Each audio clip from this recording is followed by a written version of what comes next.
ทุเรียนที่มีอาการใบเหลืองแทบจะทั้งต้นอย่างเงี้ยนะครับจริงๆแล้ว2 วันก่อนหน้านี้ผมขึ้นมาเนี่ยของเขาจะเหลืองทั้งต้นเลยเหลืองเหมือนกับว่าขนเน่านะครับ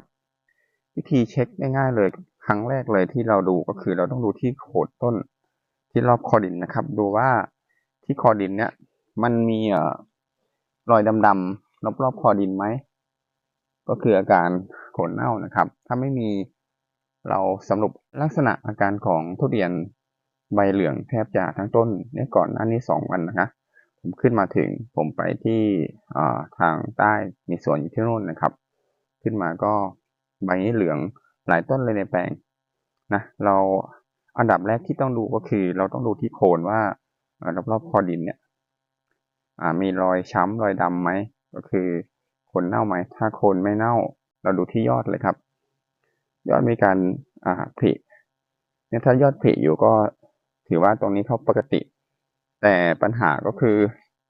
มันไม่ได้ผลิทุกข้อลักษณะอาการใบเหลืองก็คือใบพวกเนี้ยนะครับเขาเขาจะถ่ายใบนะแต่ที่นี่มันแตกต่างจากที่โซนภาคใต้หรือว่าที่ตะวันออกอย่างหนึ่งก็คือเดือนนี้เดือนเมษาเนาะจริงๆแล้วมันควรจะแรงนะครับแต่ทีนี้พายุฝนมันมามันก็เลยทำให้ทุเรียนเนี่ยเขารู้ว่าเขาได้น้ำแล้วนะเขาก็จะแตกยอดแต่ทีนี้พอ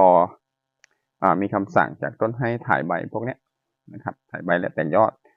ปรากฏว่า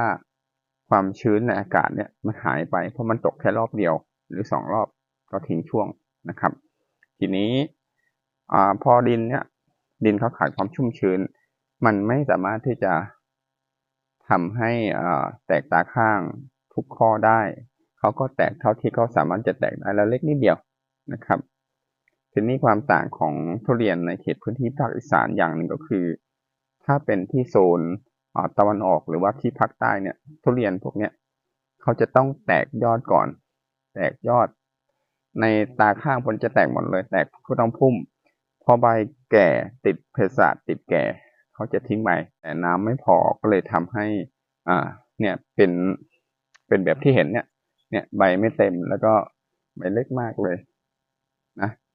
สิ่งหนึ่งที่จะตามมาก็คือถ้าเกิดว่าน้ำถ้าพี่น้องเกษตรกรเนี่ยให้น้ำไม่พอนะมันจะตายกิ่งแบบเนี้ยแนะนำว่าอย่างนี้ให้ดูที่โคนก่อนถ้าโคนไม่เป็นโรคอัดน้ำแบบถ้าหัวสปริงเกอร์ก็2 ชั่วโมงอัดในช่วงที่ใบติดเหลืองเนี่ยทุกวันเลยอัด2 ชั่วโมงทุกวันนะครับจนกระทั่งให้เขาดันเนี่ยให้เขาดันตาข้างแล้วก็ยอดนี่ออกมาให้สมบูรณ์ให้ใบเขาเต็มนะครับก็แนะนำอย่างนั้นนะเพราะที่นี่มันค่อนข้างที่จะอากาศก็ร้อนอบอ้าวเนาะความชื้นสัมผัสในอากาศก็ค่อนข้างจะอ่าค่อนข้างจะต่ำนะครับอันนี้ก็เป็นหลายต้นนะเดี๋ยวจะพาดูหลายๆต้นนะครับนี่เป็นโซนพื้นที่ภาคอีสานครับงานนี้ผมอาบน้ำได้2 วันนะวันนี้เป็นวันอาบน้ำ2 วันแล้วก็เว้นวันหนึ่งนะครับวันนี้วันที่4ก็จะอาบน้ำเข้าไปอีกนะครับผมใช้สติกเกอร์แบบปิดผีเสื้อนะนี่เห็นไหมว่าเขาล่วงเลยอาบน้ำให้ถึงนะครับให้เขาดันตาข้างเนี่ยออกมาให้ได้เลย